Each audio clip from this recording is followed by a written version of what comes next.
కృష్ణా జిల్లా పెనమలూరు నియోజకవర్గంలో జగన్ కాన్వాయ్లో ప్రమాదం జరిగింది. ఉయ్యూరు మండలం గండికుంట వద్ద జగన్ కాన్వాయ్ వాహనాలు ఒకదానికొకటి ఢీకొన్నాయి. ఈ ఘటనలో పలువురికి గాయాలయ్యాయి. భారీగా ట్రాఫిక్ జామ్ అయింది. పోలీసులు ఎంత చెప్పినా వినకుండా ఇష్టం వచ్చినట్లు జగన్ కాన్వాయ్ ముందుకు సాగుతోందని విమర్శలొస్తున్నాయి.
కృష్ణా జిల్లా పెనమలూరు నియోజకవర్గంలో జగన్ కాన్వాయ్లో ప్రమాదం జరిగింది. ఉయ్యూరు మండలం గండికుంట వద్ద జగన్ కాన్వాయ్ వాహనాలు ఒకదానికొకటి ఢీకొన్నాయి. ఈ ఘటనలో పలువురికి గాయాలయ్యాయి. భారీగా ట్రాఫిక్ జామ్ ఏర్పడింది.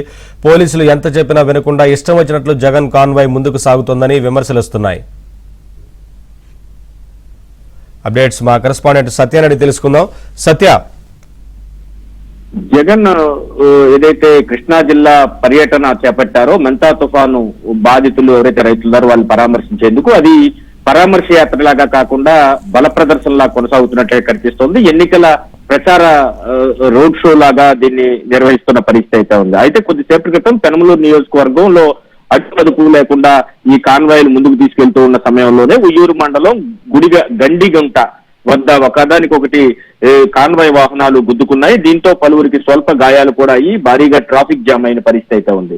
పోలీసులు ముందు నుంచి చెబుతూ ఉన్నారు, ఎంత మొరపెట్టుకున్నప్పటికీ కూడా జగన్ కాన్వాయ్ మాత్రం ఎటువంటి నియమ నిబంధనలు పాటించకుండా ముందుకు సాగుతున్న పరిస్థితి అయితే. ఇదే సమయంలో పరామర్శ యాత్ర పేరుతో భారీగా వేలల్లో జనాభాను సమీకరించే పని అయితే కృష్ణా జిల్లా నాయకులైతే ఇప్పటికే చేపట్టినట్టుగా తెలుస్తుంది. దీనివల్ల జగన్ వెళ్తున్న మార్గంలో రోడ్డు మధ్య ఉండే ఐలాండ్ ఏదైతే ఉందో అక్కడ కార్యకర్తలు కూర్చుండిపోయారు. ఇప్పటికే ఆయన పర్యటన ఆలస్యం అవుతుండడంతో ఎండకు వాళ్ళు ఎండి చాలా ఇబ్బందులు పడుతున్న పరిస్థితి అయితే ఉంది. అయినప్పటికీ కూడా జనం ఎక్కువగా వచ్చే వరకు జగన్ అక్కడికి వెళ్ళకూడదనే ఉద్దేశంతో నాయకులు ఆయన పర్యటన ఆలస్యం చేస్తున్నారు. దీనివల్ల ఎక్కడికక్కడ ట్రాఫిక్ జామ్ అయ్యి ప్రజలకు తీవ్ర ఇబ్బందులకు గురవుతున్నారు.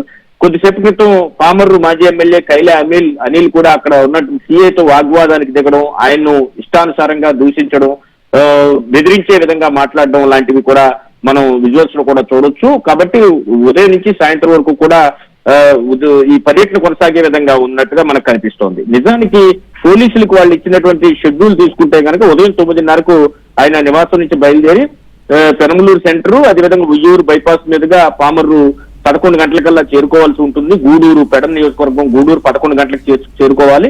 అయితే ఇప్పటి వరకు అయితే మాత్రం ఆయన ఇంకా మార్గ మధ్యలోనే ఉన్నారు. 11 గంటల నుంచి 12:30 మధ్య తుఫాన్ ఎఫెక్టెడ్ ఏరియాస్ ను ఆయన పరిశీలించాల్సి ఉంటుంది.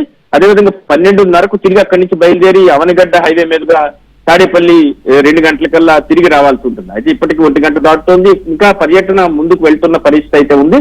కేవలం ఒక బల ప్రదర్శనగా దీన్ని నాయకుల చేత జిల్లాలో జన సమీకరణ చేయించి కావాలని ట్రాఫిక్ జామ్ చేయించి అంబులెన్స్ లాంటి వాటిని కూడా అడ్డుకుని ఆ నిలుపుదల ఆ ట్రాఫిక్ లో ఇరుక్కుపోయి ఇబ్బందులు పడుతున్న కూడా వైసీపీ నాయకుల్లో మాత్రం మార్పు రావడం లేదు. గతంలో కూడా గుంటూరు జిల్లా రెంటపాళ్ళ వెళ్ళినప్పుడు సింగయ్య అనే కార్యకర్త సాక్షాత్తు జగన్ కాన్వాయ్ కిందే పడి చనిపోయినప్పటికీ కూడా ఆ విషయాన్ని బయటకు పెట్టకుండా వేరే అసత్యాలు పలికే ప్రయత్నం చేశారు. తర్వాత అసలైన వీడియోస్ బయటకు వచ్చాక కానీ ఆ జగన్ కాన్వాయ్ కింద పడి చనిపోయిన విషయాన్ని, జగన్ కారు కిందే పడి చనిపోయిన విషయం తర్వాత వెలుగులోకి వచ్చింది. దాన్ని కూడా కప్పిచ్చేందుకు ప్రభుత్వంపై విమర్శలు చేసే ప్రయత్నం చేశారు.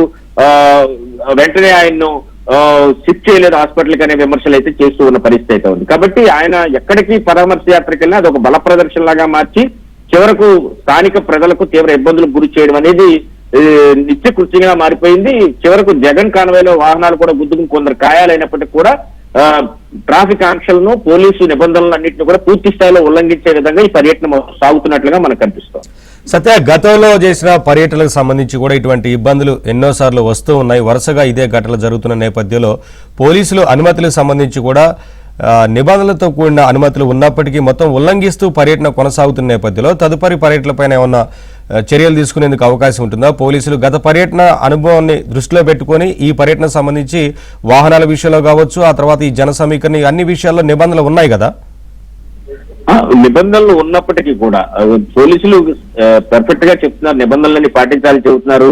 ఎక్కడైనా ఇబ్బంది వస్తే రోప్ పార్టీని ఏర్పాటు చేస్తున్నారు. ఈ విధంగా రోపులు తీసుకొస్తే అక్కడ స్థానికంగా ఉన్న మాజీ ఎమ్మెల్యే కైలే అనిల్ ఏ విధంగా స్థానిక సిఐ మీద ఏ విధంగా గొడవ పడుతున్న దృశ్యాలు కూడా మనం చూడొచ్చు. అంటే నిబంధనలు ఉల్లంఘించడానికే ఈ యాత్రలు పెట్టుకున్నట్టుగా కనిపిస్తోంది. కాబట్టి పోలీసులు అదేవిధంగా ప్రభుత్వం యంత్రాంగం అంతా కూడా వీటిపైన దృష్టి సారించాల్సిన అవసరం ఎంతైనా ఉందని స్థానికంగా ఇబ్బంది పడుతున్న వారందరూ కూడా చెబుతూ ఉన్నారు. కాబట్టి ఈ యాత్రకు ఏదైతే జగన్ వెళ్తున్నారో స్థానికులకు ఇబ్బంది లేకుండా ఆ ట్రాఫిక్ ఆంక్షలను పాటిస్తూ ట్రాఫిక్ నిలుదల లేకుండా ఒక సైడ్ నుంచి వెళ్తే ఇబ్బంది ఏమీ లేదు. కానీ ఆయన మాత్రం బల ప్రదర్శనగా దీన్ని తీసుకోవడం, భారీగా జన సమీకరణ చేయడం, చివరికి ఆటోలకి వాటికి వైసీపీ జెండాలు, సాధారణ పరామర్శ అంటే వెళ్లి అక్కడ రైతులను పరామర్శించి తిరిగి రావాలి. కానీ దారి పొడుగుతో బల ప్రదర్శన చేయడం, ఆటోలకు వాటికి జెండాలు కట్టుకుంటూ పార్టీ యాక్టివిటీ లాగా దీన్ని భారీ ఎత్తున నిర్వహించడం అనేది చూడాల్సి ఉంది. నిజానికి మెంతా తుఫాను తీరాన్ని దాటిన సమయంలో జగన్మోహన్ రెడ్డి రాష్ట్రంలోనే లేరు. ఆయన గతంలో కూడా అప్పట్లో హుద్హుద్ తుఫాను వచ్చినప్పుడు కూడా ఆయన రాష్ట్రంలో హైదరాబాద్ లో ఉండి ఉన్న పరిస్థితి అయితే ఉంది. అదే తిట్లీ తుఫాను వచ్చినప్పుడు వైజాగ్ లో ఉండి కూడా బాధితులు పరామర్శకు వెళ్ళలేదు. అయితే ఇప్పుడు సంఘటన జరిగిపోయిన తర్వాత ఎన్యూమరేషన్ అంతా జరిగిపోయి కేంద్రానికి నివేదిక పంపేసి తర్వాత బాధితులను ఆదుకునేందుకు పునరావాస కేంద్రాలు పెట్టి అక్కడికి వెళ్ళి ఇక్కడి నుంచి బయటకు వెళ్ళి ఒక్కొక్కరికి 3,000 ప్రభుత్వం ఇచ్చి ఉప్పు, పప్పు, నీళ్లు అన్ని ఇచ్చి వైద్య సౌకర్యాలు ఏర్పాటు చేసి ఇంత చేసిన తర్వాత ఇప్పుడు వచ్చి పరామర్శ అంటూ మాట్లాడడం పైన కూడా స్థానికులు పెదవిరుస్తున్నారు. ఇదే సమయంలో ఈ వంకన ట్రాఫిక్ నిబంధనలను ఉల్లంఘించడం, పోలీసులకు పెడుతున్న ఆంక్షలను అతిక్రమించడం లాంటి సంఘటనలు స్థానిక నాయకులు అయితే మాత్రం ఒక రకంగా నాయకులే రెచ్చిపోవడంతో కార్యకర్తలు కూడా వారిని అనుసరిస్తున్న పరిస్థితి అయితే ఉంది. కాబట్టి రాజ్యాంగాన్ని, పోలీస్ వ్యవస్థను గౌరవించాల్సిన బాధ్యత ప్రతి ఒక్కరిపైన ఉంటుంది. కాబట్టి ఆ దిశగా ఆ పార్టీ నడుచుకోవాలనేది చూడాల్సి ఉంటుంది. అంటే ప్రభుత్వం కూడా ఇటువంటి విషయాలను సీరియస్ గా తీసుకుంటుంది. మరి నెక్స్ట్ పర్యటనలో ఇంకా మరిన్ని ఆంక్షలు విధిస్తారా లేదా పర్యటనకు సంబంధించి అనుమతులు ఇవ్వకుండా ఉంటారనేది చూడాల్సి ఉంటుంది. Thank you Satya.